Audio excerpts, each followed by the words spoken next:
Halo guys, selamat petang. Salam hari Kamis untuk Anda semua ya. Bertemu lagi dan bersama dengan saya lagi di channel Pilis Julin Official. Terima kasih guys karena masih sudi hadir ke channel saya dan menonton video saya. Terima kasih guys. Alright guys, sekarang ini saya berada di luar compound Sekolah Menengah Kerajaan Tebakang ya. Sekolah Menengah Kebangsaan Tebakang.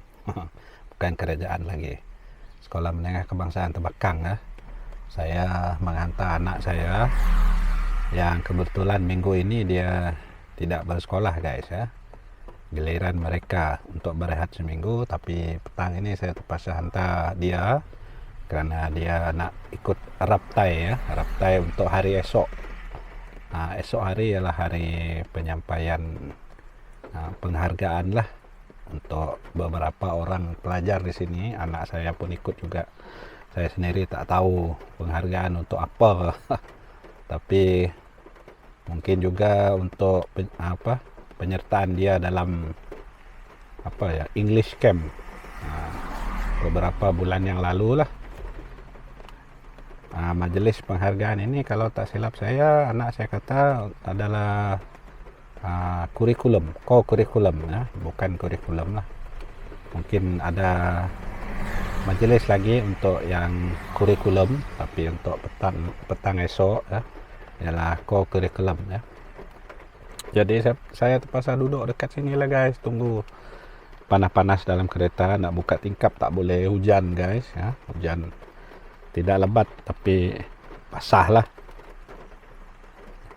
So saya nak duduk dalam kereta ini sambil sembang-sembang lah, bercerita guys ya. Sebenarnya lama saya ingin bercerita guys untuk anda semua lah, tapi belum ada kesempatan. Dan pada petang ini kesempatan itu datang, jadi saya gunakanlah sebaik-baiknya untuk berkongsi dengan teman-teman ya. Dan cerita ini guys adalah cerita pengalaman saya sendiri ya. Pengalaman saya, bagaimana karya saya menjadi seorang guru bermula lah. Jadi cerita ini adalah tentang posting pertama saya guys. Jadi saya harap teman-teman tidak bosan lah mendengar cerita saya. Alright. Jadi ceritanya bermula dengan bagaimana saya mula-mula sekali menjadi seorang guru ya. Calon seorang guru, bukan menjadi guru, calon menjadi seorang guru lah.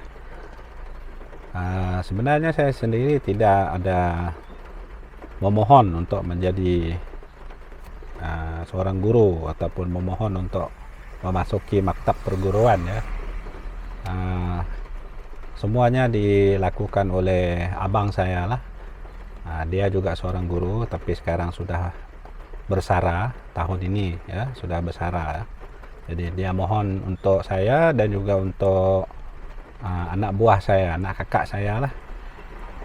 Dia tua 2 tahun daripada saya. Jadi abang saya mohon untuk kami berdua, dan kami bernasib baik diterima untuk mengikuti ujian dan lulus. Kemudian kami berdua pergi interview, lulus juga. Nah, selepas lulus itulah kami diterima untuk masuk ke maktab perguruan yang sama juga ya, yaitu maktab perguruan Batu Lintang ya, pada tahun 1992 guys ya. Jadi sebaik saja masuk ke situ, bermulalah episod kami sebagai guru pelatih ya, calon guru lah. Latihan kami berlangsung kurang lebih 2 tahun lebih lah ya, dan berakhir pada tahun 1994 ya, penghujung lah 1994. Sebaik saja keluar itu, kita orang pergi mendapatkan surat penempatan lah, penempatan pertama kita orang. Waktu itu kita sendiri yang pergi ambil guys ya. Kita disuruh untuk mengambil surat penempatan di pejabat pendidikan negeri ya, di Kuching. Waktu itu sempat juga saya bergurau dengan pegawai yang bertugas tu. Saya cakap dengan dia, "Cik, boleh bagi tak sekolah paling jauh dengan saya di daerah Belaga tu?" Tapi dia kata dia tak tahu sekolah mana yang jauh. Dan bila saya sudah sampai ke Belaga itu, barulah saya tahu sekolah saya itu sebenarnya sekolah yang nomor 2 guys, paling jauh di daerah Belaga. Dan sekolah yang paling jauh ialah SRK Long Busang ya. Tapi walaupun jauh ya, SRK Long Busang itu, sekolah itu dan juga kampung itu boleh dihubungi oleh boleh diakses lah melalui jalan darat juga guys ya. Guna ekspres air, bot ekspres air itu, kemudian jalan darat boleh sampai ke situ. Tetapi sekolah saya dan kampung tempat saya itu yang SRK Long Jawe, nama sekolah saya yang pertama itu, termasuk juga kampung Long Jawe itu, hanya boleh diakses melalui jalan air. Jadi kalau dipikir-pikir balik tu, Long Jawe itu sebenarnya yang paling jauh guys. Jadi bila sudah dapat surat tu guys, surat penempatan itu, saya pun buatlah apa persediaan ala kadar tu. Maklumlah waktu itu kan belum ada belanja ya, ada tapi sedikit sajalah. Orang tua pun bukannya kaya mana pun ya, petani. Jadi mereka berilah uang beberapa ratus ringgit itu, termasuk juga daripada abang saya ya, ada juga bagi sumbangan sedikit. Dan buatlah apa yang patut ya.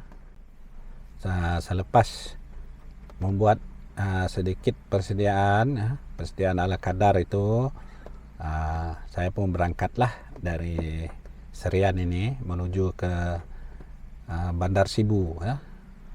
Saya tahu lokasi Belaga itu di mana pada waktu itu, karena memang kami diterangkanlah di pejabat pendidikan negeri waktu mengambil surat penempatan itu, di mana lokasi dia, kemana kami harus tuju untuk sampai ke situ lah.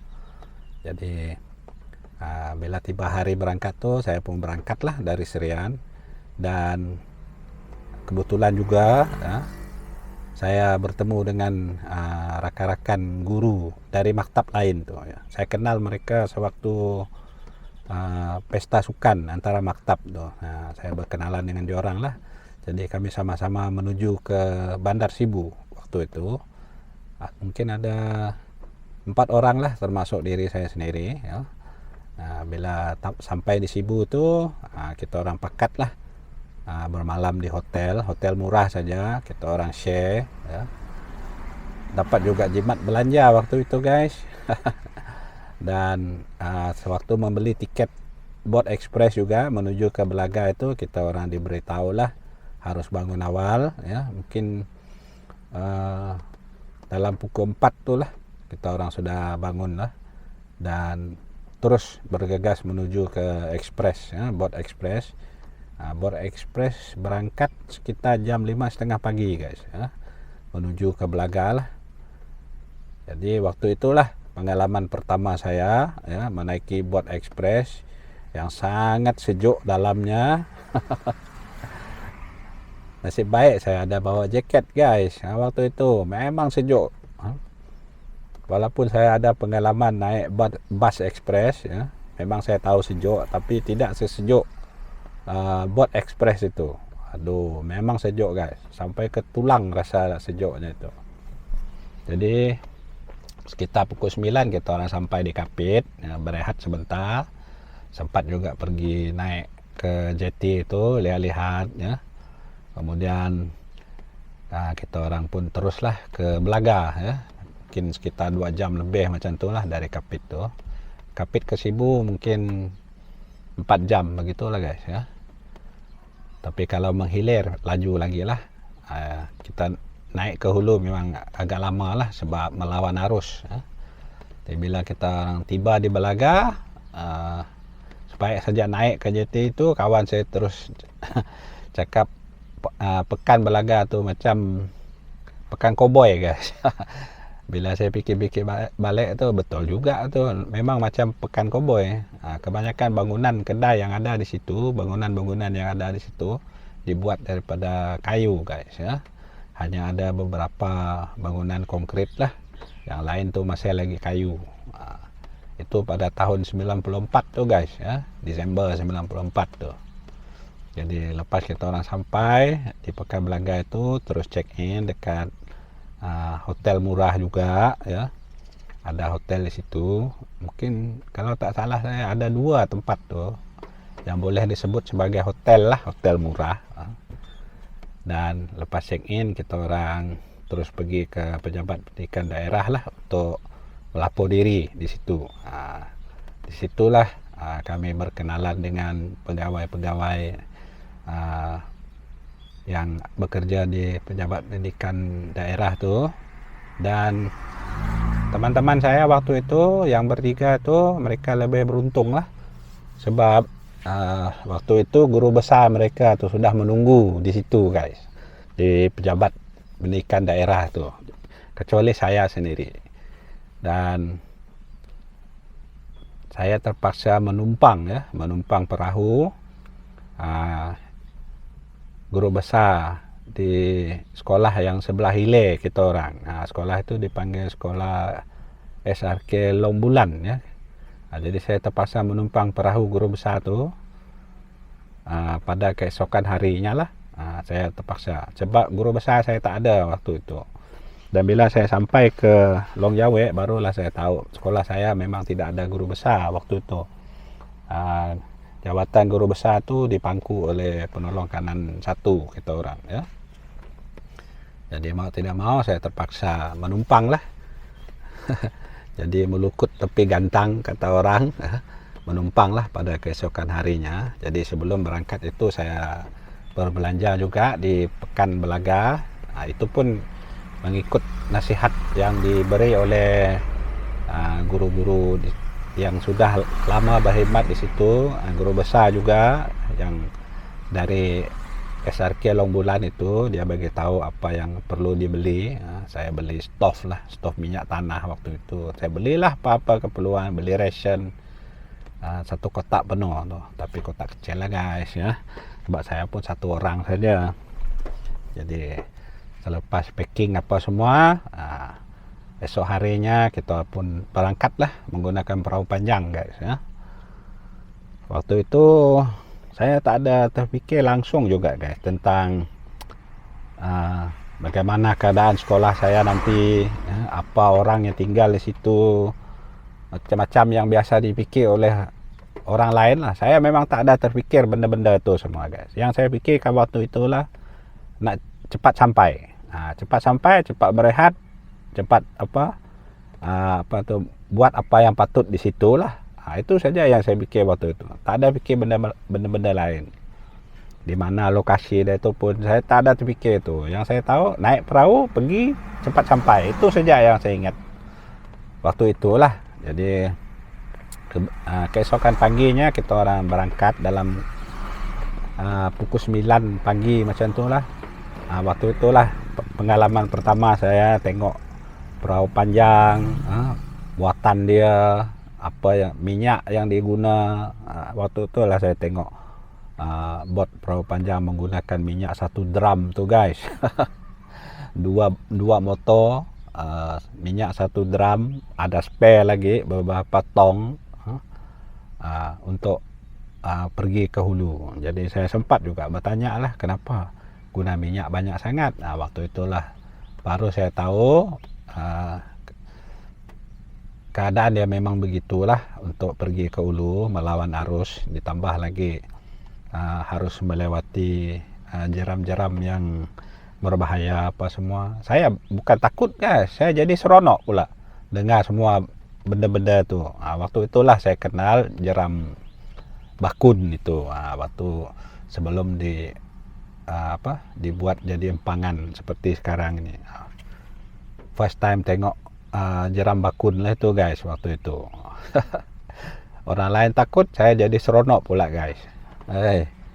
memang jiwa apa kata orang, jiwa adventurous itu. Waktu itu masih muda, masih single lagi, mana taknya. Jadi kita berangkat lah. Jadi guru besar itu ada menyediakan makanan juga untuk kita orang berehat di tebing air. Seronok juga waktu itu guys, makan di atas perahu di tebing ya. Memang rasa pergi camping pula. Kita orang sampai di sekolah SRK Long Bulan itu sekitar jam sudah gelap waktu itu guys. Kami orang banyak berhenti juga waktu itu, berhenti berehat. Jadi bila tiba di situ kita orang terus angkat barang apa semualah yang perlu saja kita orang angkat, yang lain tuh kita tinggalkan saja di tebing ya, bukan dalam perahu lah, di tebing itu sebab dia memang kawasan sekolah. Malamnya kita berehat terus tidur sebab penat guys. Waktu itu memang memang betul-betul penat guys ya. Bayangkanlah kali pertama duduk saja kerja, tidur, duduk, tidur, itu saja, minum, makan dalam perahu. Jadi malam itu tidur awal guys. Dan keesokan paginya guru besar SRK Long Bulan itu dia pun menghantar saya ke SRK Long Jawe lah, kira 1 jam lah pergi ke hulu lagi ya. Dan nasib baik lah waktu saya berkenalan dengan istri dia ya. Istri itu kebetulan adalah orang dari kampung Long Jawe tempat saya bertugas itu. Jadi dia ada urusan juga balik ke kampung waktu itu, dan pada waktu yang sama menghantar saya ke kampung itulah. Jadi the next morning itu kita orang terus berangkat lah. Sekolah di sekolah SRK Long Bulan itu beroperasi pada hari pagi itu, tapi guru besar itu harus mengantar saya lah ke SRK Long Jawe. Jadi kita orang berangkat lah pagi itu, sampai dekat sekolah SRK Long Jawe itu sekitar pukul 6 lah. Bukan pukul 6, pukul 9 pagi ya. Waktu itulah first time saya melihat jaring ikan tuh yang orang kampung gantung dekat jeti itu, besar-besar guys. Mungkin lubang mata jaring itu mungkin 4 ke 5 inci itu guys. Waktu itu baru saya lihat jaring sebesar itu lubangnya. Mula-mula saya heran juga kenapa jaring itu besar-besar lubangnya. Lepas itu kebetulan ada satu perahu baru balik juga mengangkat jaring tuh. Mereka berhenti dekat sebelah perahu kita orang tuh. Mereka dengar lah saya bercakap tuh. Mereka dengar guru besar SRK Long Bulan tuh bercakap dengan saya. Dan mereka menyampuk lah. Kalau mau tahu, lihat ini ikan dia. Dia tunjuk lah. Ikan yang mereka dapat tuh memang besar betul guys. Besar dari paha saya guys. Besar-besar ikannya. Patutlah mata jaring mereka tuh besar-besar. Itu pengalaman pertama saya lah guys, melihat ikan besar-besar begitu. Ikan sungai maksud saya. Kalau ikan laut tuh biasalah.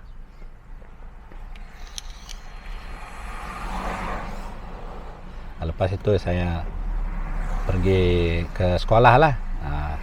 Sekolah itu terletak atas bukit guys ya. Kena jalan, kena melalui kampung dulu, rumah panjang. Lepas itu naik ke bukit tuh dan sampai di sekolah lah, tak jauh lah. Mungkin sekitar 10 menit berjalan lah dari tebing sungai ke sekolah tuh. 10 ke 15 menit. Adalah orang kampung yang menegur saya, bertanya dengan saya, lihat kedatangan guru baru lah waktu itu. Jadi itulah pengalaman pertama saya melihat rumah panjang dan berkenalan dengan orang-orang Kenyah ya. Orang Kenyah kampung tuh. Kampung itu kalau ikut bahasa mereka itu dipanggil umak kulit ya. Umak kulit ya. Kalau kampung di tempat guru besar itu tadi Long Bulan itu mereka dipanggil Umak Badeng ya, Umak Badeng. Jadi itulah kali pertama saya berkenalan dengan orang Kenyah, guys, di kampung itu maksud saya ya.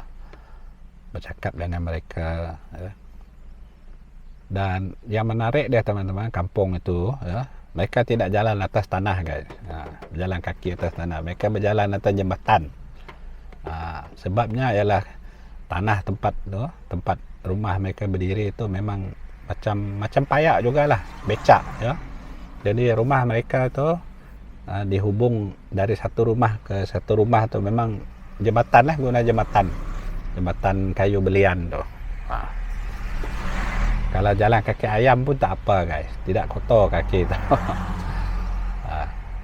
Dan ada juga yang tolong saya angkat barang waktu itu ya.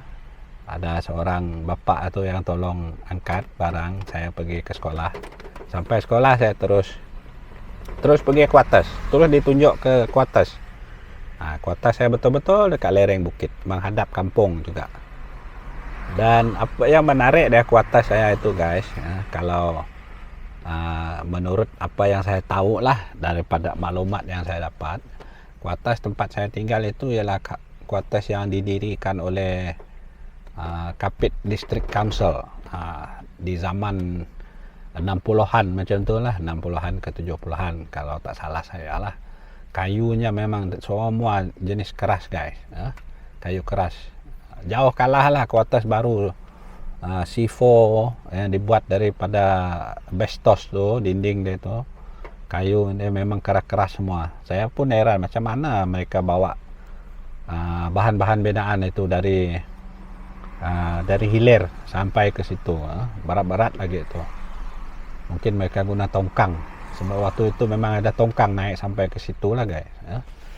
Tongkang yang bawa ration sekolah tu. Kuartes saya itu ada dua ya. Yang sebelah kanan itu semua bahagian bagus kecuali tidak ada tandas, tidak ada tempat mandi. Kuartes yang di sebelah kiri itu ruang kediaman dia itu tak begitu bagus ya, penuh dengan barang juga, tapi dia ada tandas dan bilik mandi. Jadi macam itulah kehidupan saya selepas itu, tinggal di sebelah kanan tapi nak buat urusan mandi apa semua tu pasal menyeberang ke sebelah. Ujung-ujung saya buka dinding tengah rumah itu, guys. Dengan bersusah payahnya saya memukul kayu keras tu, menanggalkan dia papannya tu. Lepas itu barulah saya tak perlu lagi keluar rumah, masuk rumah yang satu lagi itu. Dua rumah itu saya gabungkan jadi satu rumah. Jadi bila sudah sampai di situ, lepas melapor diri apa semua tu, bermulalah episod saya menjadi seorang guru di SRK Long Jawe, kawasan majoriti Kenyah di Belaga ya. Dan saya di situ selama kurang lebih 4 tahun setengah ya, sehingga tahun 99. Kalau tidak salah saya lah ya, memang ya 99. Waktu itu juga kebetulan ya, penduduk kampung itu juga dan kampung lain lah di sepanjang sungai itu diarahkan untuk berpindah ya, disebabkan oleh pembinaan empangan bakun itulah. Mereka ditempatkan di Sungai Asap ya, dekat Belaga sana juga ya, kawasan penempatan baru. Jadi sekolah termasuk saya, termasuk orang kampung berpindah beramai-ramai pada tahun 99 itu ya.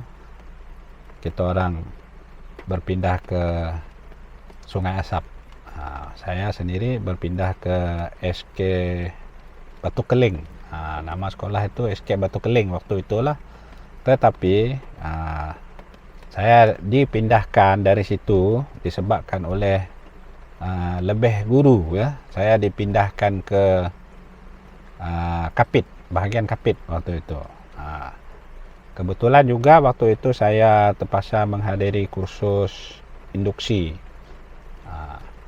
Balik saja dari kursus itu di Kuching, saya ambil semua barang-barang saya di sekolah itu dan terus melapor ke sekolah baru saya di SK Nangai Ibun ya, Kapit. waktu itu. Tapi itu untuk cerita lain lah. Di waktu yang lain saya akan ceritakan pengalaman itu. Tapi pengalaman saya bertugas di Belaga berakhir pada tahun 1999 bila saya dipindahkan ke bahagian Kapit ya. Dan di Kapit juga saya bertugas kurang lebih 4 tahun setengah juga ya. Dan pada tahun 2003, penghujung 2003 saya berpindah balik ke Serian lah, dipindahkan ke Serian. Jadi begitulah guys pengalaman saya ya. Posting pertama saya di SRK Laut Jawe Belaga ya, 4 tahun setengah di situ. Berbagai-bagai jenis pengalaman yang saya alami di situ. Saya belajar bahasa Kenyah juga di situ, tapi sekarang saya dah lupa banyak dah sebab tak ada orang nak cakap dengan saya. Dan saya bersyukur juga kerana sampai saat ini, sampai sekarang ini saya masih lagi dihubungi, dikenang, ditegur oleh bekas-bekas student saya yang berasal dari kampung itu. Kepada bekas-bekas murid cikgu ya, terima kasih banyak-banyak kerana masih lagi ingat dengan cikgu ini ya. Ramai juga antara kalian semua yang sudah berjaya, tahniah kerana sudah menjadi murid yang berjaya dan menjadi manusia berguna ya. Dan semoga kalian semua akan terus diberkati oleh Tuhan ya, dan panjang umur semuanya. Alright, murid-murid cikgu ya, jangan lupa berkhidmat baik-baik untuk masyarakat di luar sana ya. Kepada yang masih tinggal di kampung itu, jagalah kampung kalian baik-baik ya, uruskanlah keluarga kalian baik-baik. Alright, jadi guys, itu saja perkongsiannya. Sudah 20 menit lah lebih kurang ini sekarang guys. Jadi cukup sampai di sini dulu video kita untuk kali ini. Lain kali saya akan bercerita lagi pengalaman saya di Kapit ya, dan juga pengalaman saya di tempat asal saya ini. Alright, terima kasih kerana sudi menonton guys. Jumpa lagi di video-video selanjutnya. Bye bye.